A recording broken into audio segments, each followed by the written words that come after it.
Welcome to the Daily Lie of Omission for the week ending June 18th, 2016. Today we're going to explore the deteriorating economic conditions in America, some of the statistics the MSM is not reporting. But then that's why we call this show the Daily Lie of Omission. Then we're going to take a trip overseas to examine Europe's growing enchantment with the European Union, the ECB, and the Euro. Then we'll stop and visit the Bilderberg Conference in Germany, its connection to the world's economic institution and political power centers that have the capacity to rule our lives. From there, we're going to dive into what promises to be the wildest presidential election in American history. We begin with the Economic Collapse blog's economic facts that MSM is not reporting. First off, industrial production has declined for the 9th month in a row, something that has never happened outside of a recession in America. U.S. commercial bankruptcies have risen 7 months in a row and are now up 51% from September.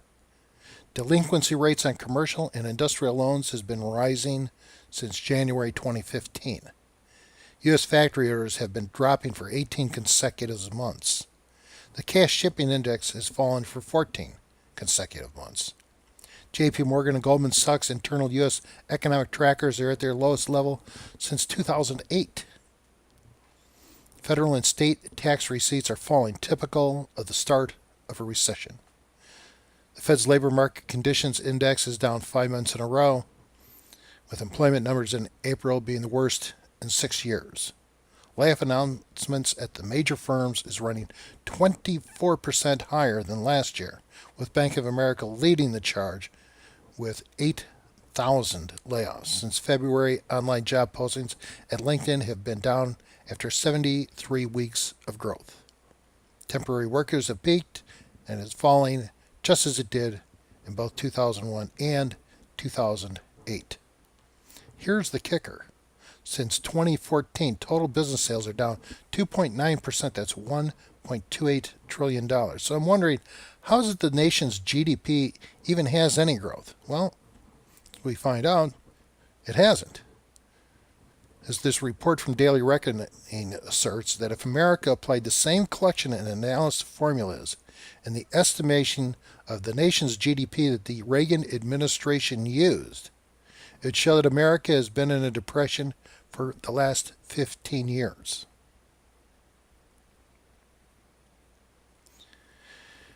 The real news is Brexit, or Britain's exit from the European Union. The Brexit vote is starting to pull away, and it looks like the British people are going to reclaim their sovereignty in revolutionary defiance over any kind of new world order.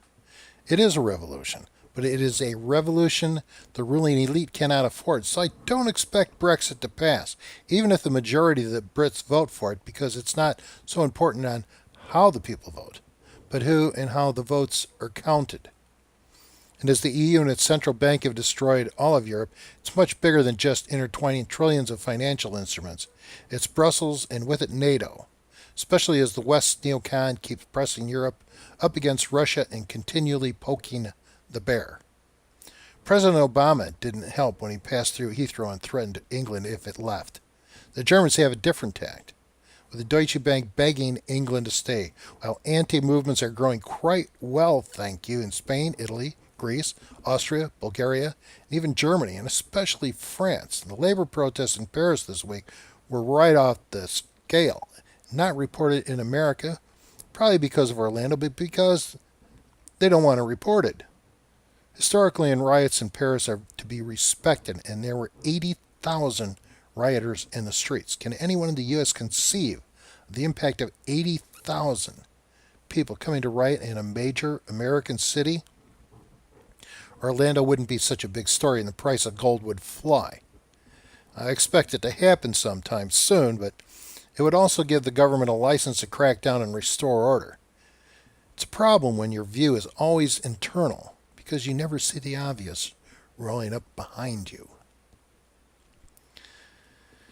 Well, this is taking the markets to considerable financial paper as it is linked to England's links to the Euro and the European Central Bank, and as bad as that might seem, the real problem, as we discussed in our April summary, is Italy, whose entire banking system is both insolvent and severely underfunded.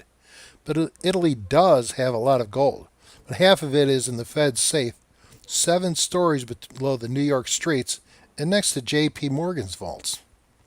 In response, Mario Draghi, chairman of the ECB, has been buying corporate and government bonds to support a European economy that is in a death spiral. Even the vaunted Deutsche Bank is coming under pressure, and everyone is crying for the hyperinflation and fiscal suicide of helicopter money. In fact, the whole developing scenario reminds me not only of the crash of 2008, but 1930, which globally took hold when Germany left the post-World War I equivalent of the euro, the British pound, that was essentially a New York Fed-backed gold reserve currency in Europe. We'll get into that story sometime later. But fast forward to today, and whereas in 2008 the crash developed domestically with Bear Stearns in March, then Lehman Brothers in June, and finally crashed after the diversions of the national conventions in an economic freefall until March of 2009, that drop only halted because the government suspended the mark-to-market of debt, thus saving the $75 trillion derivatives market, and along with it, the world. Or so they thought. The difference today is that the February crash this year was China's decline during the spring, and in June, Lehman's is being replaced by Brexit, whether it passes or not. This will be followed by the diversion of all eyes to the presidential conventions, but after that, look out, world. That is the problem. In 2008, it was mostly America and the internal parasitic abuse committed during the financialization of America. But since then, the Fed has done nothing more but to export these problems of solving debt by issuing $4 trillion more until the world's derivatives have reached over a quadrillion. So we're sitting on a massive debt bomb. Technically, the United States could continue to crawl along, and Wall Street can continue to exploit Main Street for years to come, but not when the entire world is crashing down around us.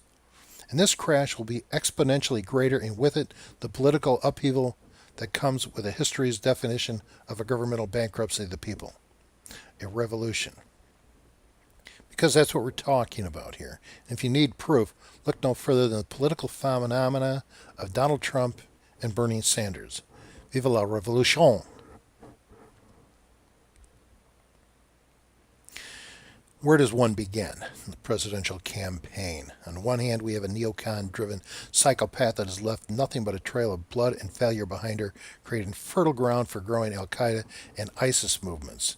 Murderous rapine of rapid growth, and this one stretches from Kosovo to Egypt, Libya, covers all of North Africa and into the Levant, represented by Iraq, Iran, and Syria.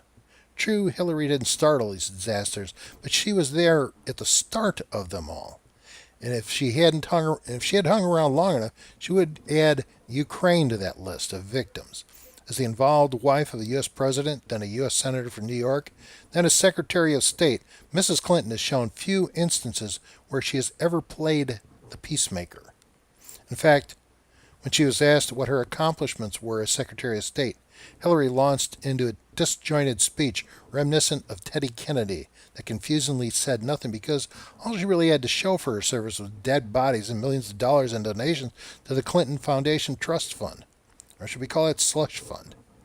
In truth, it was a lot like the Clintons' road from Little Rock to the White House during the 80s and 90s.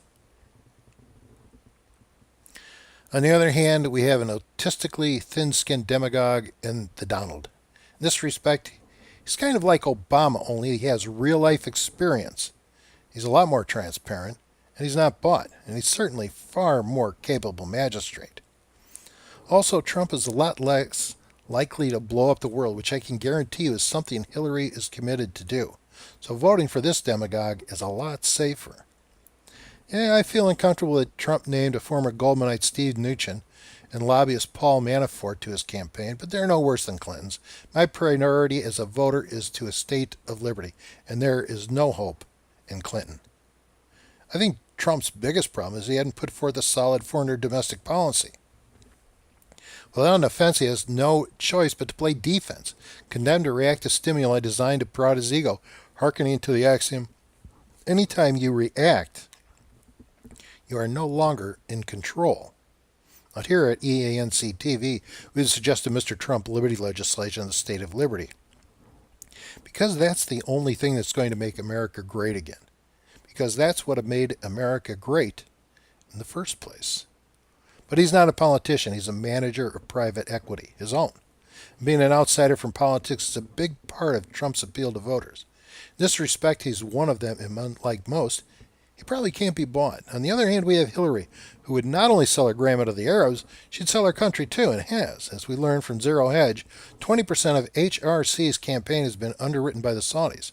Not that they're expecting anything back for it. Right? Just an invasion of Syria to crush all Shiite opposition in Syria, Iraq, and Iran so that they can build a pipeline from Qatar to Europe and establish a Wahhabi Sharia Ottoman Empire and the long-standing military support of cooperation of the neocons that are running Israel and America into the ground. Actually, winning an election is simple. In the spring, you build your positives. In the summer, you attack your opponent. Because if you don't, people won't believe your slander after Labor Day unless that seed has already been planted. Otherwise, they consider it all political trash talk. Romney made this mistake twice. He never built his positives during the spring because he was too busy raising money. Then he never attacked Obama in the summer because Obama was attacking him. Obama's campaign chairman, David Axelrod, couldn't believe his luck. That's why Romney lost, and that's why Romney's election brain trust is worthless. And I think Trump has the same problem. At least Trump has built his positives during the spring, but now he's letting Hillary define him during the summer, as this report from ABC explains. If he keeps this up, he's going to go the way of Romney, and as you can see from this chart of Trump versus Clinton, he's on his way. Bernie isn't getting out. Further, the Daily Caller News has reported over $17 million in donations to the Clinton Foundation attributed to special favors courtesy of the State Department during Hillary's tenure as Secretary of State. And why do you think Hillary needed a private email and server? She was selling the power of the Secretary of State for millions, didn't want anyone to know. Let's talk about blind greed and ambition. Literally, in order to illegally sell the United States, Hillary was willing to sacrifice the insecurity of the entire nation to satiate her incredible lust for power and her greed for wealth. This is absolutely astounding. It's also the definition of a psychopath. As everyone knows, Hillary suffers from Clintonitis, i.e., she can't tell the truth, even when she wants to. Trump, on the other hand, is intransparent by nature and wears his heart on his sleeve. Conversely, Hillary is incredibly secretive. But you have to be if you're going to be a congenital liar. You haven't seen enough videos of Hillary's lies about her emails. The truth is about to come out in spades, as was reported by both Anti-Media and OilPrice.coms. Every hacker on Earth has seen her private files in America's state secrets. It's like porn to a bunch of teenage kids, from Putin to a Romanian lowlife, including the NSA. These files are in the process of being outed by Julian Assange of WikiLeaks. This includes 30,000 personal emails that Hillary and staff erased prior to their official handoff back to the State Department. Can you imagine having 30,000 personal files and emails? I've got 10 or 12,000 lying around, cumulated over 25 years of having an email address. But HRC's personal emails are 3 times that and accumulated over a few years. This release of emails promises to provide more than enough to convict Hillary, no matter what Loretta Lynch, Barack Obama do, think, say, or obstruct and stonewall her investigation and indictment. That's why Bernie is still in the race. That's why they want him out. He knows, I know, Newt Gingrich knows, and now you know. As soon as Bernie leaves, the odds of Hillary getting placed by Joe Biden is a sure bet. You want terror?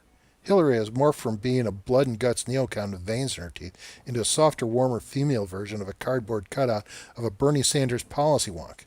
Still, nearly every independent and young Democrat isn't buying. And for good reason.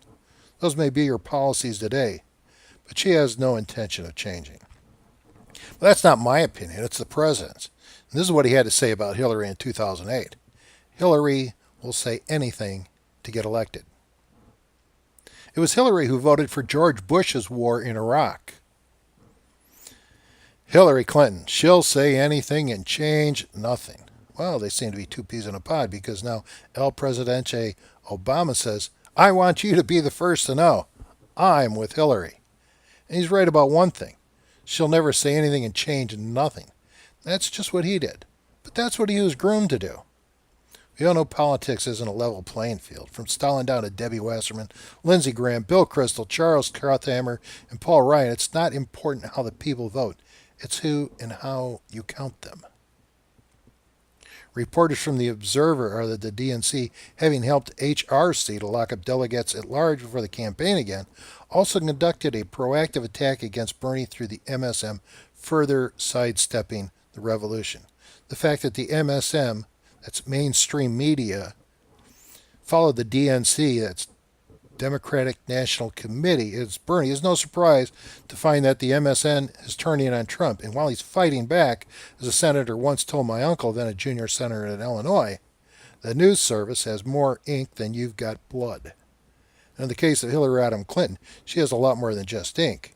She has the computer bites and heavy hitters of Silicon Valley that make millions off of government contracts. Not millions. Did I say millions? I meant billions. And it's amazing what you can do with a computer. Once a year, the leaders of industry, government, global institution, and thieves get together for the Rothschild Humanity Roast hosted by Dr. Henry Mangala Kissinger, and this past week was no exception. It's not always at the Bilderberg Hotel, but this year it is, and the security was beyond extreme. The Bilderberg Group was established by former Nazis to ensure that Europe would continue to embrace the West versus communism in the East. Since then, it has become a yearly convention where one-third of the attendees are politicians of renown brought in to be lobbied by those who are able to purchase the best government anyone can buy. And they do. What is notable this year is that Eric Schultz, CEO of Google, was in attendance along with Senator Lindsey Graham. As reported by Liberty Blitzkrieg and Zero Hedge, Schultz was coming under fire this week when it was revealed that Google was impacting voter sentiment by up to 40% by manipulating their search engines to be positive with Hillary, while hanging chads on Trump. The proof is so irrefutable that Google had to initial official denial, saying they were just tuning their PC views and that really had nothing to do with directing voter sentiment. Yet by doing so, they freely admitted that yes, they were fiddling with directing their search engine, but it wasn't personal, and it wasn't to benefit the Clinton campaign. Right.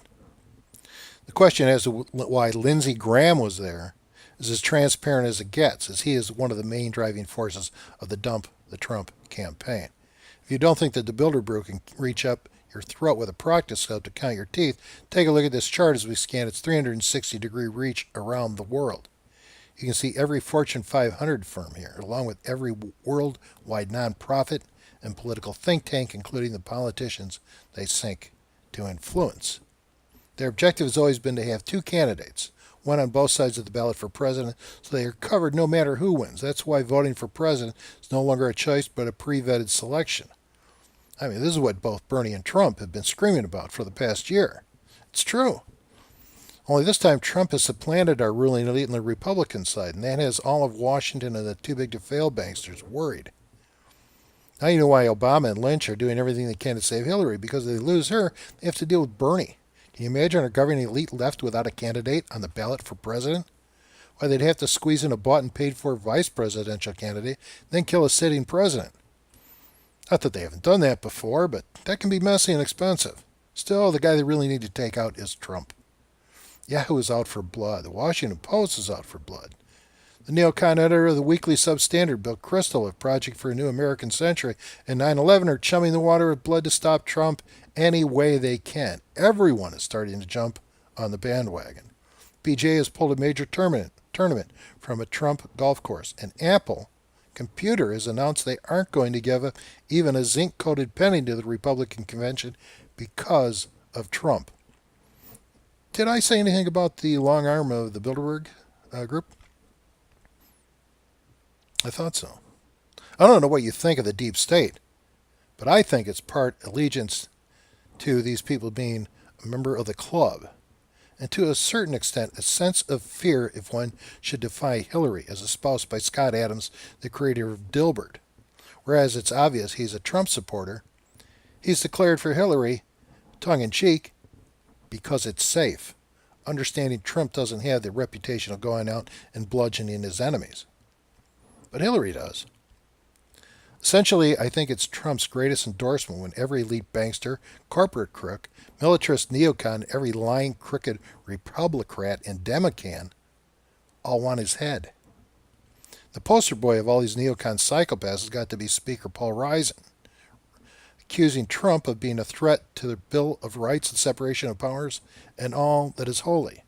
The irony of Speaker Ryan's declaration is he alludes to the separation of powers within our Constitution, which he knows no longer exists, because he presides over a Congress that has assigned 90% of its lawmaking and constitutional powers to the executive branch, to the president, creating an imperial presidency. Yeah, Mr. Ryan knows America is being transformed into a neo-feudal society. His greatest crime is that he embraces it. The irony of the greatest threat to the American people is our government. Mr. Ryan's government, to be exact. Do you really think they're all on your side? Well, the truth of the matter is that they are on their side. That is neither yours, mine, or our side. One need but to make a cursory examination. But for the myopic, the recently published book Congressman X by an anonymous congressman confirms what you should already know.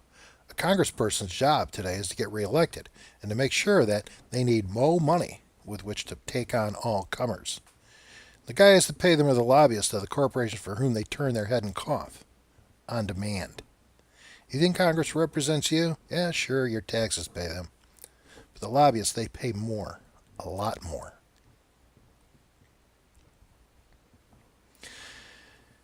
Then there are the true believers, merged with the military madness of the warped neocon mind and total population control for the good of your congressman?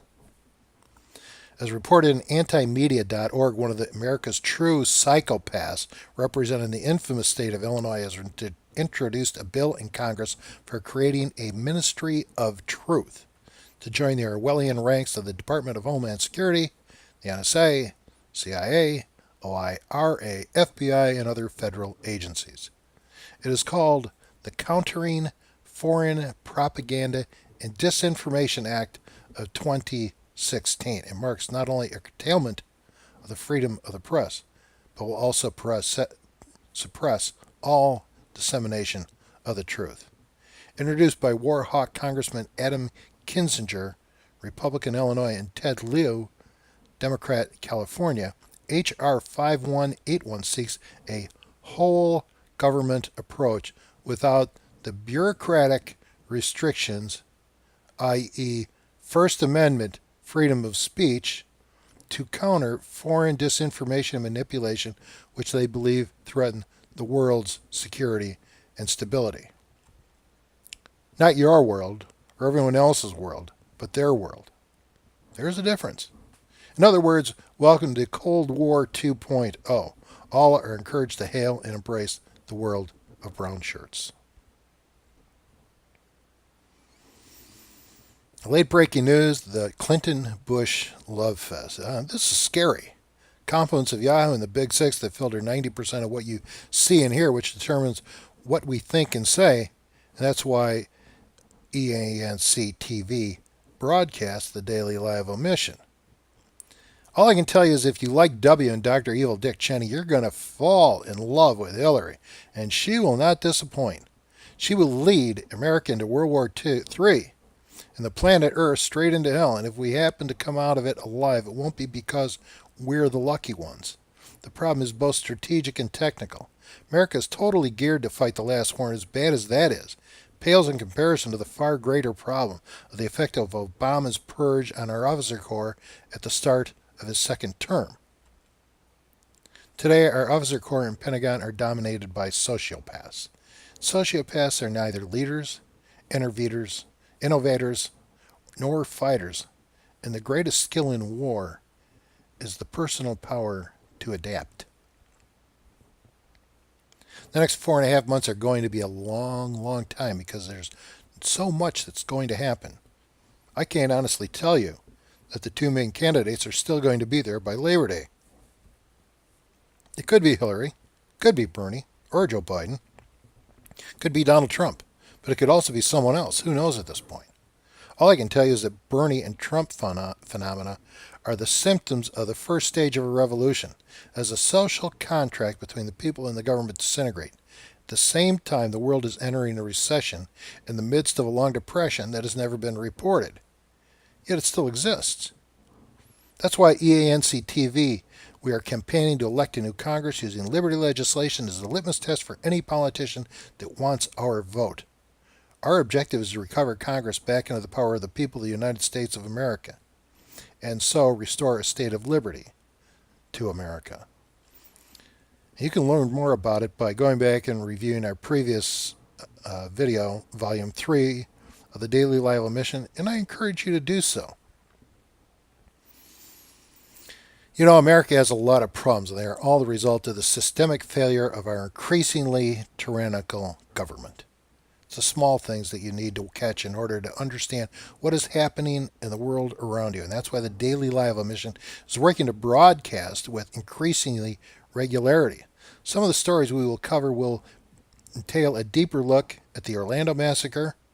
We're also going to take a very deep look into the neocon war machine that has taken over Washington, D.C. and is using NATO as the head of the sword. We'll take a hard look, at the key strategic and tactical problems and the risk to America of maintaining a proactive military foreign policy.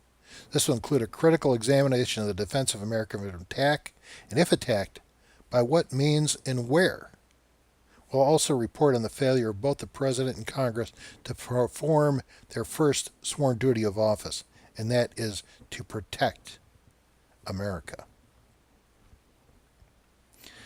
This concludes this edition of the Daily Lie of Omission. If you are interested in knowing more, I ask you to click on www.electanewcongress.com and www.scienceofliberty.us and read about liberty legislation.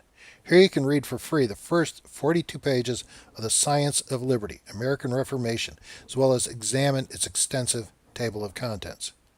If we all stand fast to liberty legislation and use it as the litmus test to determine who we vote for, who we do not, we will elect a new Congress that restores America to being a state of liberty where the people rule over their government. There is no other way. When the people rule over their government is the definition of that state of liberty, and as Washington once wrote to James Madison, liberty, once taken root, is a plant of rapid growth. With liberty comes the means to make America great again. It's our only answer. Do you like to share the Daily Lie of Omission and help spread the word about liberty?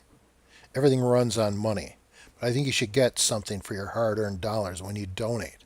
If you are so kind and inclined, I would ask you to click on www.scienceofliberty.us and purchase The Science of Liberty, American Reformation, and or New American Revolution, the Constitutional Overthrow of the United States Government. Both are a serious study into the science of liberty and our age of revolution, along with an amazing history of what you were never taught in school. Part of your purchase price will go towards financing elected new Congresses, a registered super PAC, and Liberty Legislation's campaign to restore liberty to America. Thanks for listening, and God bless. I'm your host, William W. Faywell. Surf's up, America.